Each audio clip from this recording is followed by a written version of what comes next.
Alright, good morning. So we're out here with Willis over here.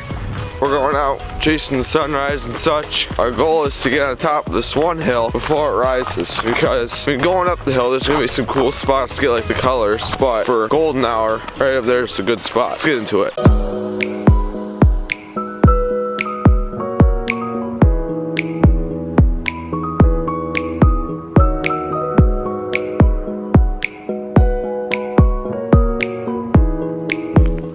We're leaving this here hill because it is way too cold out to be doing this, and you know, the sunrise, like this golden hour light's cool, but I can't justify being out here freezing just for these shots. So we're just gonna go back now, go home, warm up.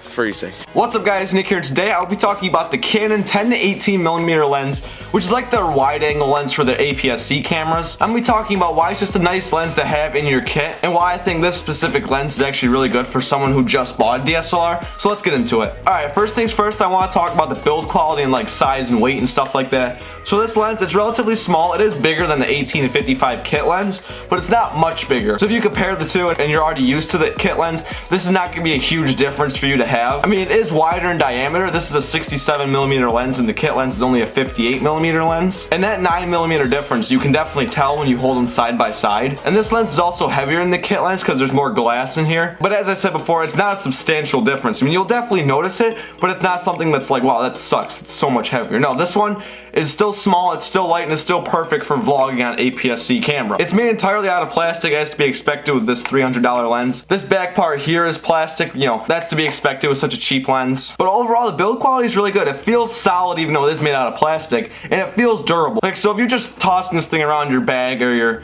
you accidentally drop it, I wouldn't be too worried about it breaking. I mean, I'm not saying, you know, go out and drop it and not care about it. You still have to care about the lens. You don't just want to drop this thing. But if it takes maybe 1 or 2 falls, it's not the end of the world, I don't think, just based on feeling it and my personal experiences with it. Alright, now I want to talk about focusing. So this lens does have manual focus. As you guys can see, there's that focusing ring up there. And it also does have autofocus, of course, and it uses Canon's STM focusing motor, which is really fast, it's quiet, and it pairs really well with the dual pixel autofocus in their cameras. Alright, now I want to talk about the image stabilization, because this lens is stabilized, which is great, and it works really well. It's much better than the stabilization in the kit lens. That's also because this lens is so much wider and there's a lot less room for camera shake in such a wide shot. And I feel relatively confident like shooting handheld with this lens. Like this lens right here, I'd be so careful, and I would try not to move at all just because that slight camera shake would show up in this lens. But with this one, I have a little bit more flexibility. It's still not great. You still have to be really cautious when you're stepping with this lens, but it's definitely a lot better than the 18 to 55 kit lens. And this lens actually does have a good reputation for the image stabilization. Like, I've seen a bunch of other reviews for this lens, and a lot of things that those people talk about is how good the stabilization in this lens is. Now I want to talk about the aperture. This lens only goes down to a 4.5 aperture, which is a really small gap in the grand scheme of things.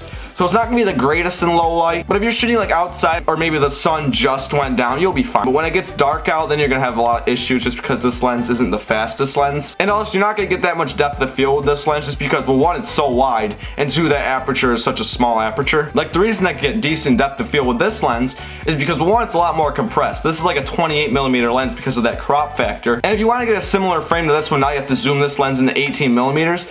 And that aperture drops to 5.6. When this one, because the f-stop is 1.6 units lower. But generally this lens is really sharp, and I'm definitely happy with the quality I get out of it for being such a cheap lens. This lens is $300. So it's definitely not the most expensive thing in the world. And that kind of means it's not going to be the best lens, but for $300, this is a solid option.